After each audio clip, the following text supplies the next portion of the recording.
My name is Chaudhary Amar and welcome to real visa centre. आज हमारा एक और यूके का विजिट वीज़ा अप्रूव हो गया है। बेसिकली ये कुछ दिन पहले आया है, बस मुझे टाइम नहीं मिला वीडियो बनाने का, तो वीडियो मैं आज इसकी बना रहा हूँ। ये हमें मेल रिसीव हो गई है। ये आपके स्क्रीन पर नज़र आ रही होगी, ये UK visa application has been issue.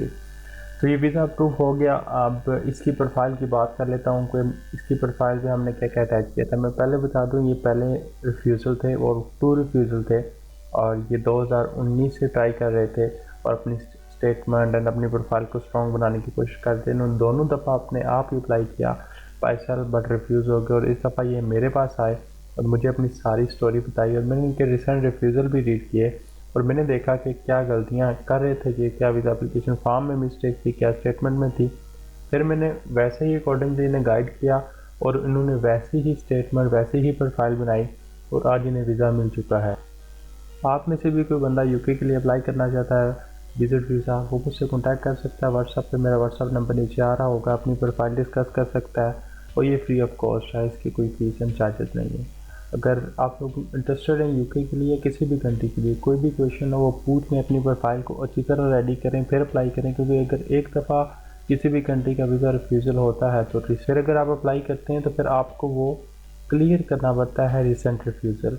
सो इसलिए आप जब भी अप्लाई करें अच्छी प्रोफाइल के साथ अप्लाई करें। ये ना हो कि गलत प्रोफाइल के साथ अप्लाई कर दें और फिर आपका वीज़ा रिफ्यूज़ हो जाए। तो इनकी प्रोफाइल को डिस्कस करते हैं कि इनकी प्रोफाइल कैसी थी। तो मैंने यहाँ पर लिख दिया है कि इनकी जो मंथली इनकम थी, मोस्टली लोग यही पूछते हैं कि मंथली इनकम कितनी होगी, लिविंग एक्सपेंस के कितने थे और कॉस्ट उन्होंने कितनी लिखी, सेविंग कितनी थी। जो मंथली इनकम थी वो 1,30,000 थी, लिविंग एक्सपेंस 30,000 थे। ट्रिप कॉस्ट इन हमने 1100 पाउंड्स लिखी है, ठीक है। रेंटल इनकम इनकी 65,000 थी। अच्छा, ये टोटल इनकम है, ये ना हो कि ये आप ये काउंट कर लें कि ये इसमें एक्स्ट्रा है, ठीक है। सेविंग 8 लाख रुपये थी। इनकी application form, national tax number, job offer letter and leave letter, tax return, salary slip, bank statement, FRC, MRC, property, ये मैरिड भी थे, प्रॉपर्टी भी थी और रेंटल इनकम भी थी, ठीक है। ये प्रोफाइल थी। ये सभी की प्रोफाइल हो सकती है क्योंकि आप में से मोस्टली लोग मैरिड हैं, मोस्टली लोगों की रेंटल इनकम है, क्योंकि पाकिस्तान में बहुत से लोगों की प्रॉपर्टीज़ हैं तो वो उनसे रेंटल इनकम हासिल कर रहे हैं। सैलरी स्लिप सभी के पास होती है, टैक्स रिटर्न सभी के पास है, नेशनल टैक्स नंबर। अब क्या बात थी कि इनका जो रिसेंट रिफ्यूज़ल थे इन्हीं डॉक्यूमेंट्स पे थे, बट इनका यहाँ पे चक्कर ख़राब था। यहाँ पे उनका फाइनेंशियल सिचुएशन बहुत ख़राब थी, उसको उन्होंने मेंटेन किया। मैं आप लोगों को एग्जांपल दे देता हूँ कि कैसी स्टेटमेंट मैंने इन्हें कहा बनाने के लिए, और अगर आप लोग समझदार होंगे तो इससे आइडिया ले लेंगे कि स्टेटमेंट कैसी चाहिए होती है।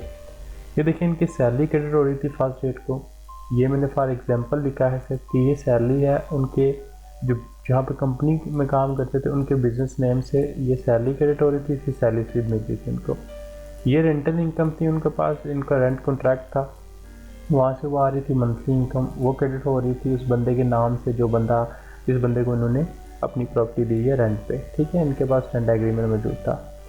ये पहली डेट को क्रेडिट होगी, ये पहली को, ये दूसरी डेट को क्रेडिट होगी। उसके बाद इन्होंने जो लिविंग एक्सपेंस निकाले, जैसे डेट 5 तारीख को इन्होंने 7,000 निकाले, 12 तारीख को इन्होंने 3500 निकाले, 17 तारीख को इन्होंने 6,000 निकाले और 23 तारीख को इन्होंने 5,500 रुपीज़ निकाले। एंड ऑनलाइन इन्होंने थोड़ी थोड़ी करके कोई ना कोई चीज़ बाई की हुई थी, उसकी परचेजिंग में आया इनका टोटल 7,590 रुपीज़। सो इनकी टोटल जो मंथली एक्सपेंस बना वो 29,590 रुपये बना, और ये इनका मंथली एक्सपेंस था। ये एग्जांपल दिया, ठीक है। और फिर अगले महीने ऐसे ही उनकी अमाउंट क्रेडिट हुई। इसके अलावा ना कोई उनके अकाउंट में अमाउंट आ रही थी, ना कोई बड़ी ट्रांजेक्शन थी, ना कोई और चीज़ थी।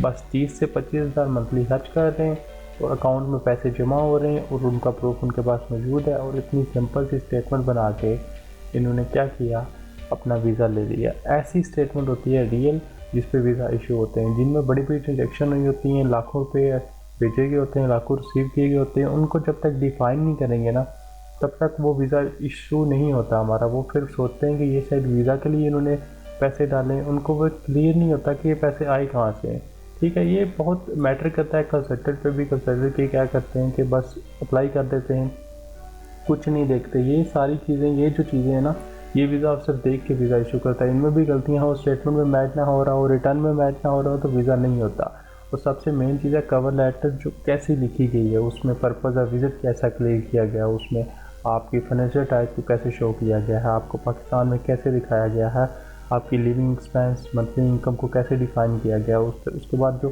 चीज़ें जो प्रूफ लगाएं उनको कैसे डिफ़ाइन किया गया। तो ये कवर लेटर बहुत मैटर करता है किसी भी वीज़ा के लिए। तो ऐसी प्रोफाइल हमने रेडी की और माशाल्लाह से इनका वीज़ा इशू हो गया है। आप में से कोई भी बंदा यूके का वीज़ा अप्लाई करना चाहता है तो मुझसे मेरे व्हाट्सएप पर रब्ता कर सकता है। मिलता हूँ नेक्स्ट वीडियो में। अल्लाह हाफिज़।